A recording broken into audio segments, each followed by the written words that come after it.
Welcome back to the Deep Dive. Today we're getting into something really fundamental based on the amazing material you've shared. We're tackling that big question. How do we actually know if we're being authentic or if we're just, playing a role? It's a real tightrope walk. And to help us think about this, our word of the day, pulled from your notes, is simulacrum. It basically means a kind of superficial copy and imitation. The plural can be simulacrums or simulacra.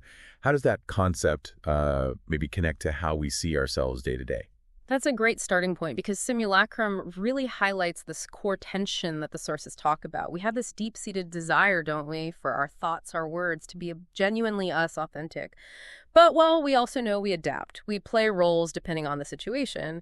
Hmm. And the material asks, can a role actually be a part of your true self? Right. Or does it risk becoming just that, a simulacrum, a copy that maybe starts to feel more real than the original? That's a really interesting way to put it. And your notes dive straight into a situation I think many listeners will recognize, especially at work. This feeling of being stiff and reserved, holding back, that fear that if you're too much yourself, you might actually scare others away. I mean, who hasn't felt that pressure? Oh, absolutely. It's incredibly common. But the material suggests something quite nuanced here. It defines authenticity not just as being yourself, loosely, but as this internal alignment, between your core values and what you actually do.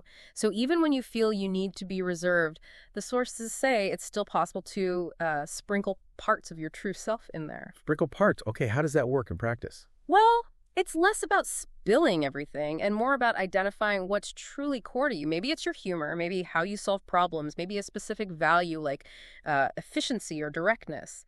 And then you consciously find small, maybe safer ways to weave those genuine bits into your professional role. It's subtle. It's not a big reveal. It's integration. Okay, subtle integration. That sounds doable, but maybe still a bit tricky. Is there a risk involved, even in that sprinkling? Because thinking about carefully choosing which parts to show, it makes me think of our quote of the day from the material.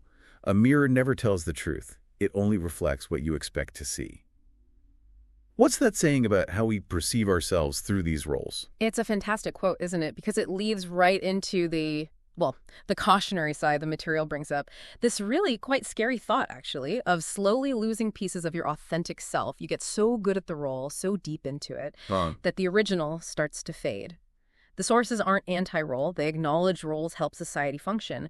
But they ask this really pointed question. If there's no piece of your authentic self left in that role, are you, quote, really alive or just watching a well-developed simulation happen? Wow, that's quite an image. A simulation.